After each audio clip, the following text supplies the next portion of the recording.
Welcome to listen our podcast. We are Sara and Joni, and together we travel and live full time in this camper van. And now we are traveling in Germany. So today we are going to discuss how it's travel with a van in Germany.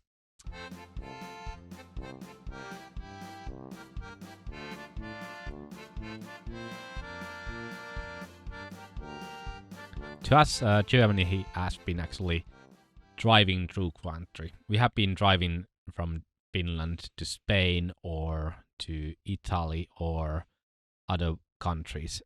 The main attractions is never been Germany. We have been just driving through. Usually we have been kind of hurrying to the south, chasing the sun, or going to north. Like now we are. Germany is a great motorhome country. It's really easy here to actually travel with motorhome. One thing is because a lot of motorhome stops. Yeah, they are called stellplatzes in Germany.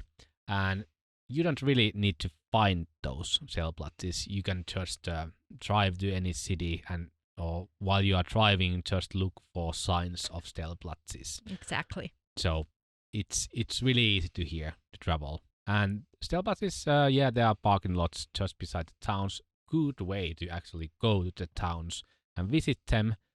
About the stellplatzes, usually the water costs in Germany. When other countries, water might be free. But it's not a really big cost. €1 you can get 100 liters of water, and we usually consume 600 liters per month. So it's approximately 6 or 7 euros per month that we spend on water from the stellplatzes. Yeah, the fresh water here is totally potable. You can drink it, but it doesn't taste that good. But we use it as a drinking water still. We don't want to buy bottled water or other special waters. No. So it has been working great. So you can empty your toilet and grey water usually for total free. And in bigger cities, stellplatzes cost around 5 to 20 euros, depends on the city, per night. Yeah. So traveling with a van in Germany is super easy.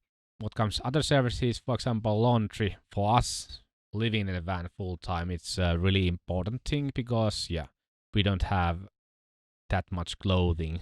Yeah. Or we are not here just for the summer vacation or something. We have to do laundry on the way. But usually bigger cities, if you drive in an outskirt of town, there is self-service laundries. Yeah, and you can usually park your van very close to the laundry service, so you don't have to carry your laundry basket that far away. Yeah, even there are good stellplatzes in Germany, we still love to wild camp. Yeah. What comes to the Germany, wild camping itself is illegal. But sleeping overnight in your motorhome or in your van is tolerable. Yeah, tolerated. For example, tolerated. And it's acceptable. Nobody comes to tell you that you cannot actually spend night in your van when you are just parking and that's it. We are here and they drove by a polizei and they just looked our van and just went away. They didn't seem to care even if we are here spending night. Yeah, exactly. So if you can park your van somewhere, you can sleep a night there, pretty sure. Yeah. What is different? We are always referring to Spain and France because we have been spending last 2 years there. But for example, in France, there are bonfires everywhere. What comes to Germany, there's none bonfires. No. Germany is a great country to travel those old villages and towns, but we prefer spending the nights in the nature. There's a lot of wooded area, lot of nature parks. We prefer using these Naturschutzgebiet. Yeah, so it's naturally protected areas. Yeah, you can discover these places seeing the big eagle sign, green eagle sign, say Naturschutzgebiet. Yeah, and then there's some rules like do not make a fire, do not rest, do not drive your van to forest roads, but you can enjoy the nature there. Because around those areas, there's usually parking lots and there's a picnic tables where you can actually park your van and then go walk in that area and spend the night. We are there at the moment if you are watching this video and not listening. So there's picnic place and behind us is a river floating. And we can be surrounded by woods. And again, we are referring to the France and Spain, where forest roads are open. You can actually go drive to anywhere in France and Spain compared to Germany, because here forest roads are all blocked, or there's a sign saying you cannot drive there. It was a bit disappointment because we decided the route that we're gonna take it through those wooded areas, so we could actually go in the nature and be in the nature. But every forest road there is a barrier, so just the same that you cannot drive there. And what comes to forest, for example, Schwarzwald and other the Black Forest. So there's lots of forest and lots of hiking routes, but to us Finns it's a bit disappointment, this Schwarzwalds and everything, because they are just it's just this normal forest for us, big forest area, which we have a lot in Finland. So we love to be in nature, but we don't see any special things about German forests. About driving in Germany, it was weird to see that in southern Germany, they use blinkers when they go to the roundabout, to inner side, if you continue. The circle. Yeah. Same goes in France and in Spain. But when you come to the northern part of Germany, they stop doing that. So that is one thing. Good tip, always adapt to local driving culture and what they do. Usually it takes approximately 1 or 2 days to just check what everyone else is doing, and then you are like in the vibe. Yeah, in the same culture. So that's why it's really great to travel with a camper van, because usually you travel so slowly, so you can always adapt the local way of driving. If you just fly to the destination and rent a car, then you are like thrown there and you are amazed about the chaos. But you are slowly adapting when you drive your own van from your home country to different cultures.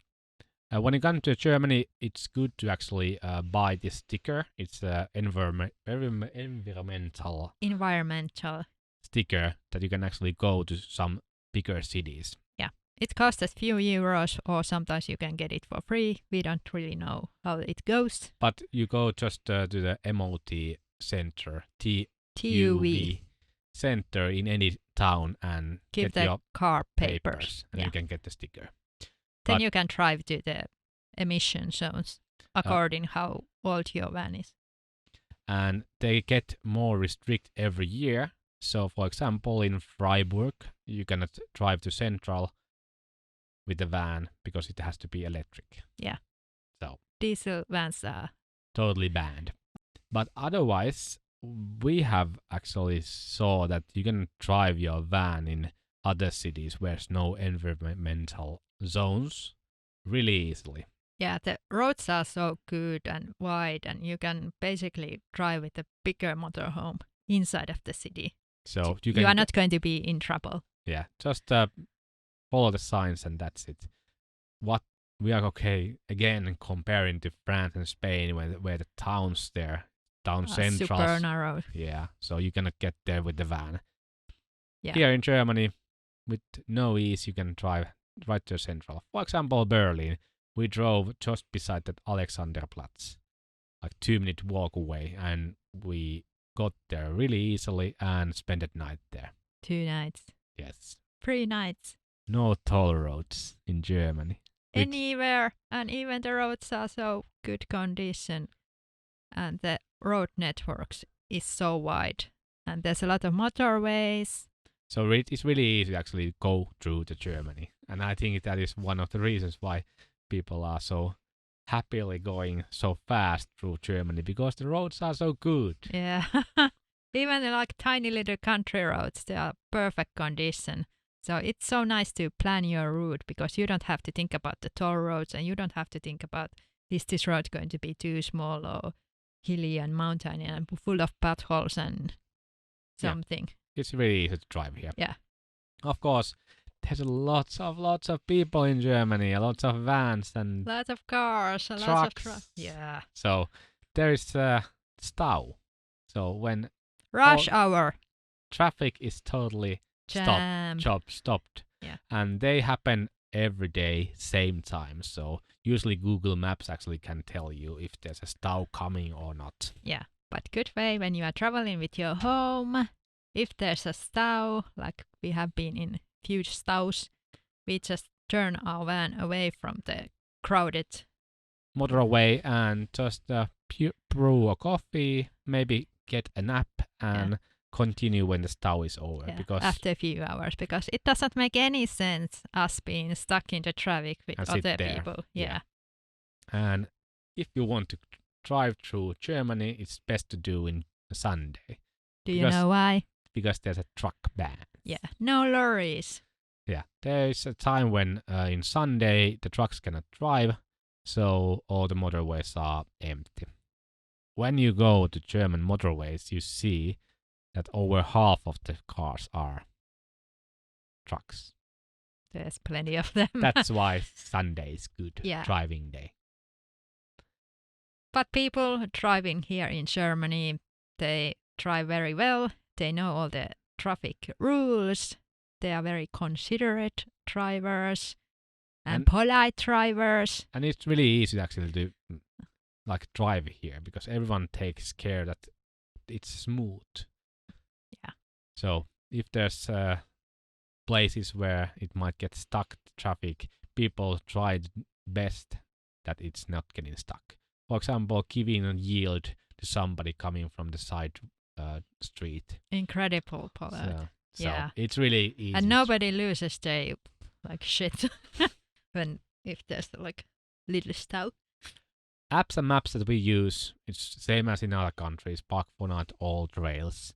Maps.me, Google Maps. Yeah. But also there is a lot of good apps for stellplatzes. Yeah. So just search in Apple Store or Play Store stellplatz and you can see which is the most popular ones. They are the best ones to actually search for stellplatzes. Yeah. We travel with the doggy, Pulla, our Chihuahua. And we are going back to Finland with the ferry, so we have to get the echinococcus treatment. Yeah, and vet has to give the treatment for our dog, so we can get a stamp and sign to our dog's passport that he is totally echinococcus free to go back to Finland. And it's really easy. You don't really need to make an appointment. Just go to any vet and they will give the bill and write the papers and that's it. And we had this imagine in our head because we have seen lots of German vans and motorhomes in other countries and their dogs are always free roaming. And we had this all the time. We have this image in our mind. So when we go to Germany, every dog will be free roaming. But no. They're all in leash. All in leash. I don't know, this was really weird when we came here. Well, okay, is this just Adria that they keep the dog on leash? But everywhere they keep their dog on leash and well-behaved dogs. Yeah, and dogs are very friendly here and people are very dog-friendly. And places are dog-friendly and you can take your dog. Even the restaurants. Yeah. In Finland we have hypermarkets where you can get basically everything. And we have a really big stores where you can buy technical stuff. Yeah. And here is the same here in Germany. And also the food here, it's of course the meats are here really great selection, great priced, even half the price than in France. Yeah, they are very cheap. So, and getting German sausages and I always love when we come to a new country and we can get the first grocery store. Yeah. Oh, that's and fun. Lidl is from Germany, so of course the Lidl is a really good supermarket for us. Yes, and food is approximately same price in Spain. Maybe a little bit higher. But yeah, not for much. us Finns, yeah, it's super really cheap. Yeah. And people here are really friendly. Yes, they are. They are friendly in traffic and they are friendly in person. In persons. For example, we were on one town and we met the Ubermenschen or the major. And yeah, he was excited that we were coming there from Finland, and Finnish people are something exotic in Germany when we feel that they are like neighbors for us. So it was really weird. But they are really friendly and guten Tag always saying to us. We are comparing to Spain and France. Where people do not speak that much English or at all. Yeah, we haven't had any problem speaking English in any stores. Yeah, people talk really good English, and we also had this image before that German people do not speak that well English because they always like to speak German. Yeah. But we were wrong. We were wrong. Yeah. We also went to the doctor office. Yeah. We don't have any travel insurance, so... Or health insurance. We decided that if we need to go to the doctor, we go to private clinic and... Pay in cash, whatever the bill is. Our old travel insurance was 700 euros for two of us, so we decided that we can make a bunch of doctor visits with 700 euros. Yeah. And in Germany, we could make 50 of them. We had a little incident. My tummy started to aching a lot, like a burning hot, and I went to pee in the middle of the night and discovered I had blood in my urine, so I knew I had this bladder infection. And it hurted really bad, so we just Googled the nearest clinic, doctor's office where we could drive, and we did that and went to visit the doctor. And they took a lab. Yeah, pee test, and then discovered I had the bacteria. I got the antibiotics. And the whole thing costed 14 euros. Yeah. 7 cents. Like, what the hell? We don't have... And the lady there... At the desk. Asked us 3 times, do you have insurance? Do you have insurance? Do you have insurance? I was, no. We started feeling a bit anxious. How much it will cost. Yeah, this is going to be so expensive, but the bill was 14 euros. So, from now on... We always use a doctor, because healthcare in Europe is very good. It's affordable and it's good. And we don't buy any insurance. No. And about safety in Germany... We feel Germany being one of the safest country in Europe. It's a large country, there's a lot of people, but we feel really safe here. Even in the million people cities, we still feel really safe. In a bigger metropolitan cities in Europe, we usually seek for parking spot that is guarded, and we pay for it, but we never do that in Germany because we feel really safe.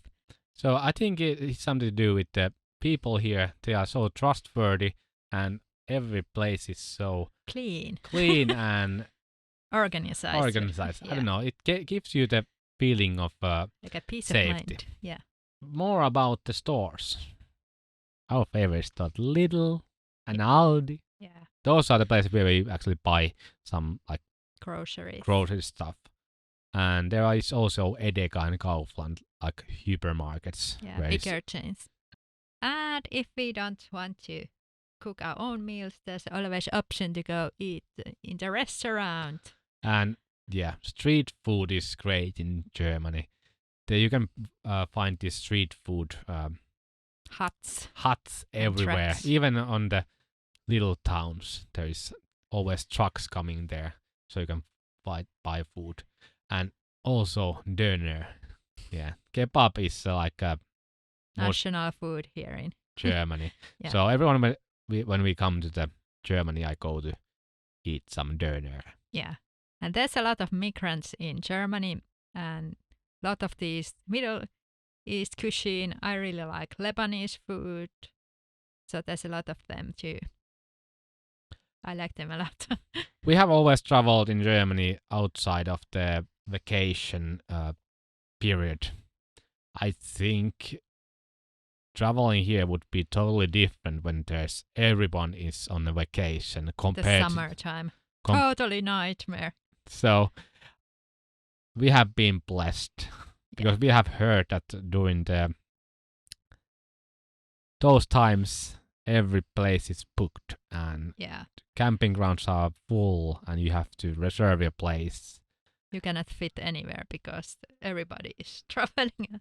But in Germany, in the same sense, Germany, there's so much people that they have actually used to. There's always somebody else in the places where they go. Yeah. So they are so polite everywhere.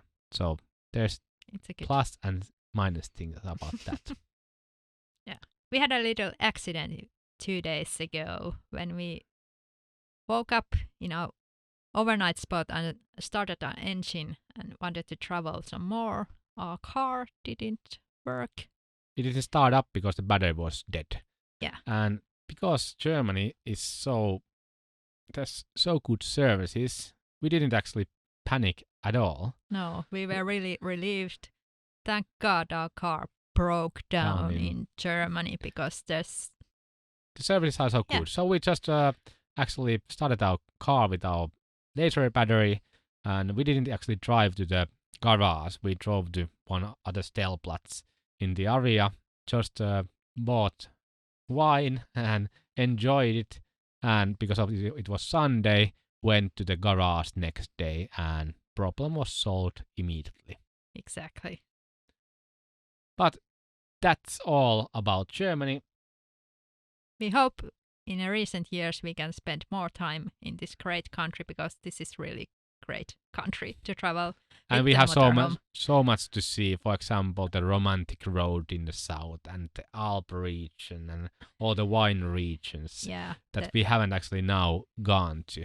We have traveled to areas that interest us, and also because we have just traveled through, we have to take a route that goes there. Yeah. So we cannot really chick-chack. Hopefully in future our main travel destination will be Germany one day. But now we are preparing ourselves to the ferry from Travemünde to Helsinki. Yeah. And saying goodbye to Germany. Yeah. And goodbye to you. Hopefully you can travel in Germany too. Bye. Bye. Thanks for listening so much.